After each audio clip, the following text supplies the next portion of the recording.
My friends, hello there. If you remember this setting, it means you're an old-timer of the channel, a real one. Yes, I'm just passing through for 48 hours in the United Kingdom. So first of all, just to tell you personally, I was very moved to arrive here.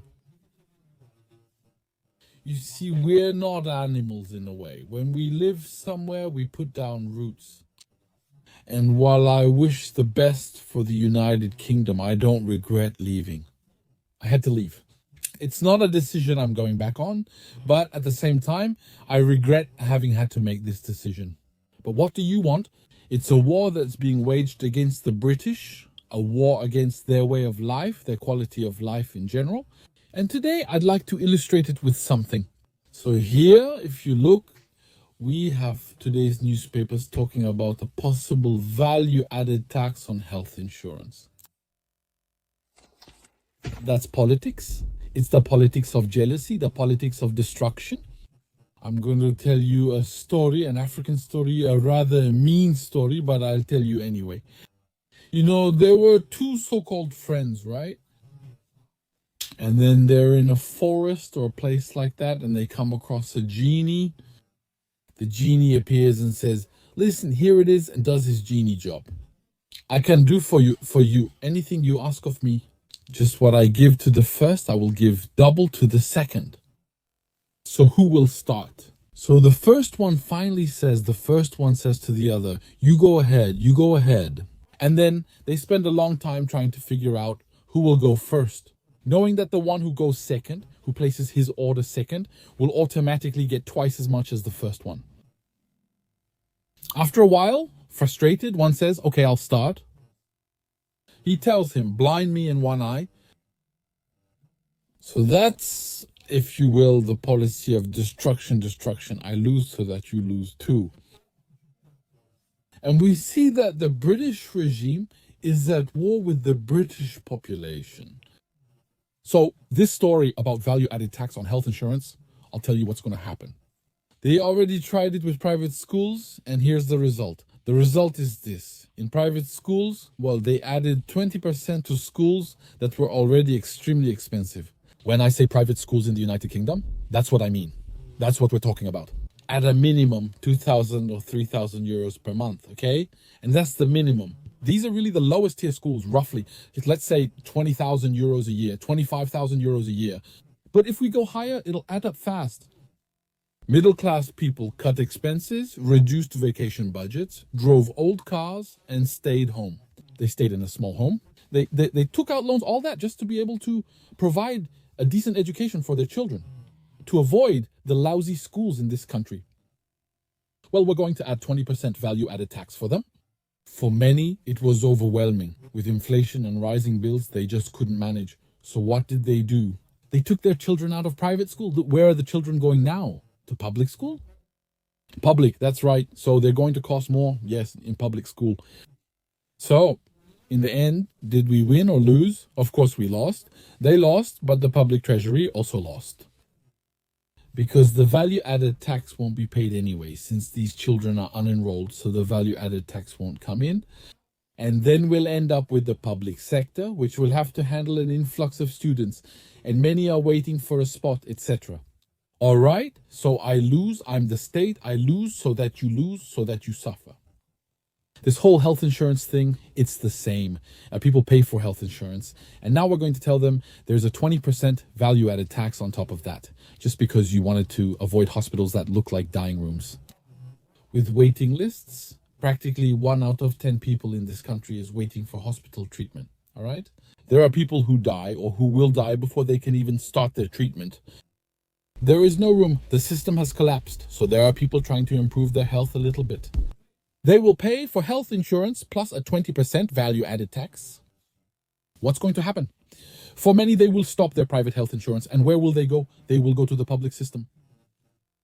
They'll be expensive for the public system, so they'll switch from private to public. Will the state make or lose money in the end? It will lose money because, quite simply, by creating this value-added tax situation, it will push as many people as possible toward the public system. And so, inevitably, it will cost more. So we're literally in a situation of war. If there's a country next to you that's launching missiles at you every day, and every day they're sending planes to bomb you, you have to admit they've declared war on you, even if you don't know why, since you're not in their head. You can't figure out what the reasons are, what the interest is. Yeah, that's true. All of that is true. They've declared war. Declaring war doesn't require two people. It's not like marriage. Marriage requires two people with consent from both. But for war, you don't need that. War isn't like that. One can declare war on the other. So here we have the British state that declared war on the United Kingdom. One of the reasons I can give you, but I'm speculating here. I'm speculating, so I can speculate. I can tell you one thing, is that the British, with Brexit, gave a big slap to the globalists. All right? So that's an act, it's the most unforgivable act there is. It's an act of rebellion. They rebelled against the globalists. In this case, the globalists want to get back at them. But the mistake of the British, I'll tell you what it is that when you strike the globalists, you have to go all the way. You never do things halfway, but right now it feels like you are. Imagine a ferocious bear. Who attacks you? Who's there? He threatens you, machine, and you have a gun. So you fire the first shot, you wound him. But then on the second one, yes, animal rights and all that. The poor creature. I feel sorry for her. You'll get eaten there. It's over. Maybe you shouldn't have fired the first shot. Maybe because he wasn't hungry that day. He might have looked at you strangely and left.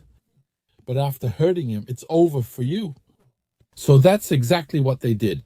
They touched globalism. They voted for Brexit. But after that, they voted left. They voted for the left. The woke left, the globalist left, the champagne left, the left that dines with BlackRock, the left of hedge funds. If we can't call that the left, right? They voted for the so-called conservative right, which is right-wing, Boris Johnson. We have to do something about the climate. Yes, the climate. What are we doing about the climate, okay? There you go. The so-called conservative right obsessed with the climate, okay? So here, we have a woke left also obsessed with the climate. Anyway, the climate. I'll say one thing. You don't vote for this astrology. The climate isn't something you can vote for because on the left and the right is the same, okay? So when we look today, we see that it was a real war. That's why I left. Look at The Economist. Le Lard. The homepage, isn't it, as you would say for a website, isn't it the first one? Is the United Kingdom is it going to collapse? Is it going to fall apart? Is it going to become, how would I say, bankrupt? Is it the country is heading towards bankruptcy? And the answer is yes, it is going to go bankrupt. Because I'll tell you something, I might not make any friends, but there's something I'd like to tell you anyway. We have lettered islands, and besides being ideologized and all that, that's it. What I said before still stands, but we have lettered islands in charge. For example, we have Angela Reeves, who is in charge of the economy. She only talks about one thing: taxation, taxing the tax. For example, today, labor costs 20% more for companies. So what do? They cut 20% of the stuff, plain and simple. So it's taxing an economy that's already shrinking precisely because of the extremely high taxes. She's watching the numbers collapse, wondering what to do. We need to tax even more. So we take a system that doesn't work and we're going to persist with it. If taxation could bring wealth and bring growth and bring well-being and full employment and all that, I say let's go to Eritrea, let's go to South Sudan, let's go to the most devastated places on earth, imposing huge taxes. Then from there, we'll make cities rise out of the desert. Isn't that right? We have to stop. This is all nonsense. And that shows the illiteracy of the ruling class. Why? Look, I'll give you another example. I'm African, you know me, I'll give you another example. The other example is as follows. Imagine in a boarding lounge at an airport. And then we say there are passengers who stand up and say, listen guys, we've had enough. You see, we didn't choose the pilots. It's always the same ones flying everything. All right, Let's do something. Let's have an election. Let's run a campaign. We'll pick a few pilot candidates. We'll have an election. We'll vote. And then, well, we'll vote for a captain, for a co-pilot, all that. They'll fly the plane and we'll board after them. All right, okay? Would you get on a plane yourself? Same? The answer is probably no. Because if we do that, we'll have a graveyard of planes at the end of the runway, at least for those who make it to the end of the runway. So the problem today is that we're going to vote for people. They're going to come and pretend, aren't they? And what Keir Starmer did in the United Kingdom is that he inaugurated something absolutely extraordinary. We're used to politicians who get elected on a platform and then afterwards slowly start to backtrack on some promises. We're used to it, we know, but this time it's worse. Here, what we have is someone who was elected on a platform. Once he comes to power, the first week, he tears it up and does something else. He didn't even try, and he failed. No, not even that. He comes to power. He says, well, I lied, so what will you do about it? I lied to you now. You voted for a program, I threw it in the trash. What do you want?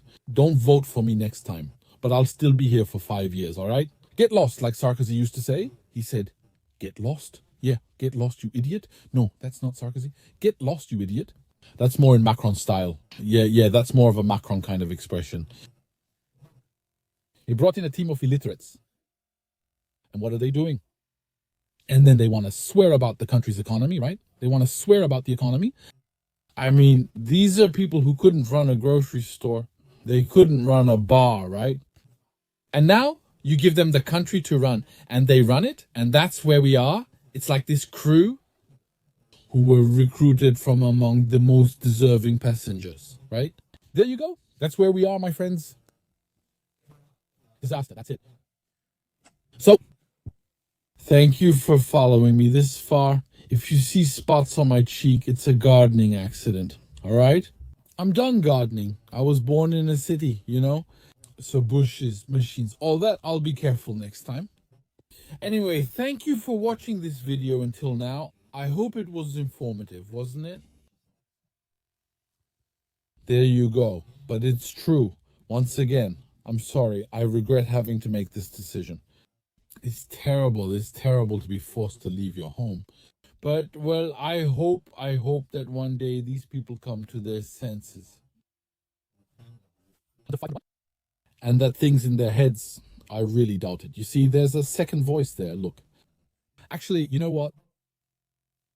I have 12 people in my head, I assure you. It's terrible, terrible, terrible. If I go to a shrink, I'll come out with a diagnosis that's 30 pages long. But look, I'm telling you.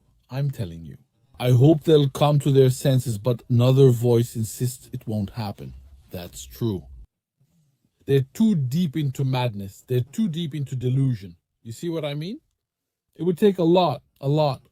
That's not it. We're past the time for half measures, all right? Thank you, my friends. I'll go now. And I'll see you in another video very soon.